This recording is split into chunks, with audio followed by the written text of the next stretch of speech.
Hi friends, வாங்க friends. எங்கள் வீட்டில் இன்னைக்கு மார்ச்சி பூ புது விருந்தாளி வந்திருக்காங்க.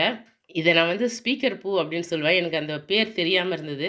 அப்புறம் இன்டர்நெட்டில் பார்த்தேன், இதுக்கு பேர் மார்ச் பூ அப்படின்னு சொல்லிட்டு.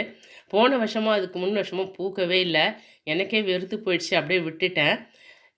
மழை தொடர்ந்து பேஞ்சுது இல்லைங்களா, அப்போ தோட்டம் பூரா புதர் மாதிரி மஞ்சள் கரிசலாங்கண்ணியும் சங்கு பூவும் முளைச்சி இந்த தொட்டியே மூடிக்கிச்சு. நானும் மறந்தும் போயிட்டேன்.